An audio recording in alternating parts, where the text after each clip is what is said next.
ఇండి కూటమి పార్టీలు ఢిల్లీలో సమావేశమయ్యాయి. ఈ సమావేశం దేశ రాజకీయాల్లో పెను మార్పులకు కారణం కాబోతుంది. ఎస్ అండి, ఇప్పుడు ఇండి గ్రూప్ పార్టీలు 23 ఇండియా గ్రూప్ పార్టీలు కాంగ్రెస్ అధ్యక్షుడు ఆధ్వర్యంలో రాహుల్ గాంధీ, సోనియా గాంధీ వీళ్ళ ఆధ్వర్యంలో ఢిల్లీలో సమావేశం జరిగింది. ఈ సమావేశంలో ఏంటంటే మొత్తం 23 పార్టీలు అంటే ప్రతినిధులు అందరూ కూడా దీనికి అటెండ్ అవ్వడం జరిగింది. ముఖ్యంగా వెస్ట్ బెంగాల్ నుంచి టీఎంసీ మమతా బెనర్జీ అటెండ్ అవ్వడం జరిగింది. ఇటు ఎన్సీపీ మహారాష్ట్ర నుంచి ఉద్ధవ్ ఠాకరే ఆ పార్టీ నుంచి, తర్వాత లెఫ్ట్ పార్టీలు ఏంటంటే కేరళలో కొన్ని సంక్షోభం వల్ల కొన్ని చిన్న ప్రతినిధులు పంపినట్టు తెలుస్తుంది. తర్వాత యాప్ అనేది దీనికి దూరంగా ఉంది. మరి ఆప్ ప్రతినిధులు పంపింది అనేది ఇంకా మనకి అర్థం అవ్వడం లేదు.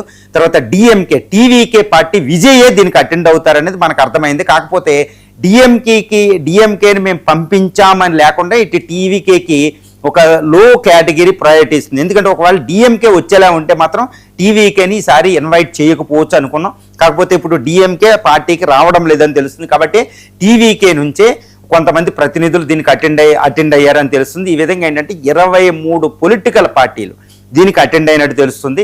కాబట్టి ఈ కూటమి ఏంటంటే ఏమి నిర్ణయాలు తీసుకుంది అనేది మనం చర్చించవలసి వస్తే, ఇప్పుడు కేంద్రంలో అధికారంలో ఉన్న ఎన్డీఏకి వ్యతిరేకంగా ప్రజా ఉద్యమాలు వెళ్ళాలి, ప్రజా ఉద్యమాలు చెయ్యాలి అనేది ఒకటి నిర్ణయించుకుంది ప్రజల్లో ఇది. తర్వాత ఇండియా అనేది యూనిటీ ఇన్ డైవర్సిటీ, ఇది భిన్నత్వంలో ఏకత్వం. మా పార్టీలు యూనిటీ ఇన్ డైవర్సిటీ భారతదేశాన్ని ప్రతిబింబిస్తున్నాయి, అందుకే మా పేరు ఇండియా అని చెప్పారు వాళ్ళు. అంటే ఇప్పుడు ఎన్డీఏ ఏంటంటే దేశ వ్యతిరేక, రాజ్యాంగ వ్యతిరేక చర్యలు తీసుకుంటేనే మేము అలా కాదు, భారతదేశాన్ని ప్రతిబింబిస్తాం, సెక్యులర్గా ఉంటాం, ఇవన్నీ వాళ్ళు చేస్తున్నారు. కాబట్టి ఇప్పుడు రూపీ పతనాన్ని ప్రధానమైన ఇష్యూగా తీసుకోవాలని వాళ్ళు నిర్ణయించుకున్నారు. వచ్చే పార్లమెంట్ సమావేశాల్లో కూడా ఉమెన్ రిజర్వేషన్ బిల్లు కూడా ఎటువంటి వివక్షత లేకుండా ఇవ్వాలి అని చెప్పడం, డీలిమిటేషన్కి వ్యతిరేకంగా సదరన్ స్టేట్లు ఇంక్లూడ్ చేయాలని మాట్లాడడం, తర్వాత సిరి కోసం మళ్ళీ విషయం తీయడం, తర్వాత ద్రవ్యోల్బణం విపరీతంగా పెరిగిపోవడం లాంటిది ఏంటి అదొకటి. తర్వాత నీట్ లీకేజ్ విషయాన్ని ప్రధానంగా తీసుకోవడం, సిబిఎస్ఈ రీవాల్యుయేషన్కి సంబంధించి ధర్మేంద్ర ప్రధాన్ రిజైన్ చేయాలనేది కాంగ్రెస్ పార్టీ డిమాండ్ని వీళ్ళు ప్రతిస్పందించడం, తర్వాత జెన్జీ ఆస్పిరేషన్స్కి అనుకూలంగా వీళ్ళు కూడా స్టెప్స్ చేయడం, తర్వాత మోడీకి ఉన్న ప్రభుత్వ వ్యతిరేక ఓటుని బాగా ఈసారి అయితే ఉండాలని తీసుకోవడం, తర్వాత ఇండి గ్రూప్లో ఐక్యత అనేది అత్యంత ప్రధానమైన నిర్ణయంగా కనపడుతుంది. ఎందుకంటే గత 2024 ఎన్నికల్లో ఇండి గ్రూప్ ఎంత పోరాడినా ఓడిపోవడానికి కారణం ఏంటంటే ఐక్యత లేకపోవడం. ముఖ్యంగా టీఎంసీ అంతగా కోఆపరేట్ చేయాలి, ఆప్ అంతగా కోఆపరేట్ చేయలేదు. కాబట్టి ఈ ఈసారి ఐక్యత ఉండాలి. ఐక్యత లేకపోతే మనం ఎన్డీఏని ఎదుర్కోలేం, మోడీని ఎదుర్కోవడం చాలా కష్టం. కాబట్టి ఆర్ఎస్ఎస్ సంఘ పరివారం మోడీ షాలను ఎదుర్కోవాలంటే ఐక్యత ముఖ్యమనే ఒక నిర్ణయానికి ఇండి గ్రూప్ పార్టీలో వచ్చినట్టు తెలుస్తుంది. అంతకుముందు 2024లో ఎవరు ఇండియా ప్రైమ్ మినిస్టర్ క్యాండిడేట్ అనేది ఒకటి ఉండేది.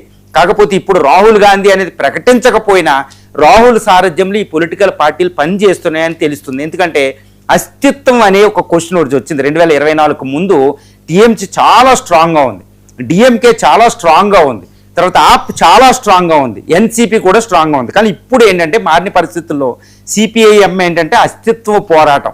ఎందుకంటే ఇటు త్రిపుర, కేరళను కూడా కోల్పోయింది, ఒక్క స్టేట్లో కూడా అధికారం లేదు. కాబట్టి లెఫ్ట్ పార్టీలకి సిపిఐఎం ఏదైనా కానీ ఇండియా గ్రూప్లో ఉంటేనే మనుగడ.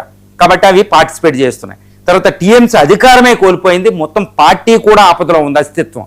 కాబట్టి అస్తిత్వం నిలుపుకోవాలంటే ఢిల్లీ పాలిటిక్స్లో ఇండియా గ్రూప్లో ఉండాలి. కాబట్టి దానికి అస్తిత్వం కోసం అది వస్తుంది. తర్వాత డిఎంకే కూడా అధికారం కోల్పోయింది, కాబట్టి అది వచ్చే అవకాశం ఉంది, లేదా టీవీకే రెడీగా ఉంది. అదొకటి. ఎన్సీపీ కూడా అధికారం లేదు, ఉద్ధవ్ ఠాకరే అధికారం లేదు. వాళ్ళ అస్తిత్వం ఉండాలంటే ఢిల్లీ పాలిటిక్స్ చేయాలి. కాబట్టి వాళ్ళు అటెండ్ అవ్వడం. యాప్ కూడా ఇప్పుడు ప్రస్తుతం తాత్కాలికంగా పైన ఉన్నా కానీ యాప్ అనేది చాలా విపత్కర పరిస్థితి, దానికి కూడా అస్తిత్వం సమస్య ఉందన్నమాట, ఎగ్జిస్టెన్షియల్ స్ట్రగుల్. కాబట్టి యాప్ కూడా దీన్ని పార్టిసిపేట్ చేస్తుంది. ఈ విధంగా ఏంటంటే ఇప్పుడు ఎస్పీ అనేది బీఎస్పీ ఒక్కటే వచ్చే అవకాశం లేదు. కానీ ఆర్జేడీ బీహార్ నుంచి ఓడిపోయి అది కూడా ఇది వస్తుంది.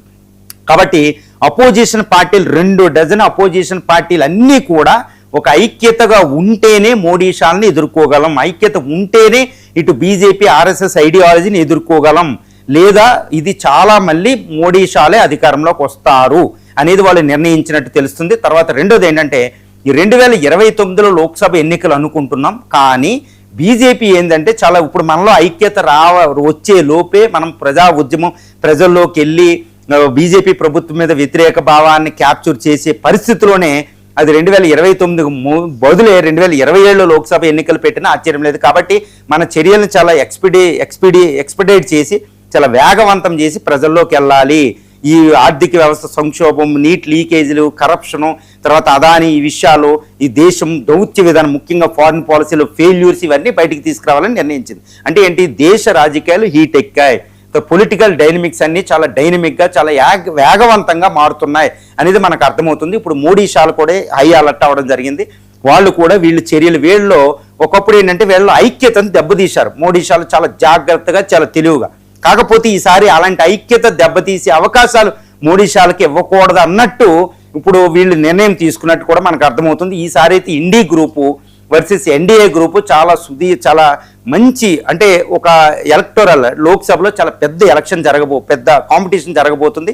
తర్వాత 2027, 28లో ఇప్పుడు గుజరాత్, యూపీ ఎలక్షన్స్, ఇలా ఎన్నో ఎలక్షన్స్ రాబోతున్నాయి. ఆల్మోస్ట్ ఒక డజన్ స్టేట్స్లో. ఇది ఒకవేళ లోక్సభ ఎన్నికలు 2029లో ఈ శాసనసభల్లో కూడా ఒక వ్యూహంతో వెళ్ళాలి అనేది వీళ్ళు నిర్ణయించారు. ఈ విధంగా ఏంటంటే చాలా విస్తృతమైన పొలిటికల్ స్ట్రాటజీతో ఇప్పుడు ఇండియా గ్రూప్ అనేది నిర్ణయాలు తీసుకుంది. కాబట్టి ఇప్పుడు మోడీ షాలకు ఇది ఒక పెద్ద ఛాలెంజ్గా మనం చెప్పుకోవచ్చు. Thank you so much sir విశ్లేషణ అందించినందుకు.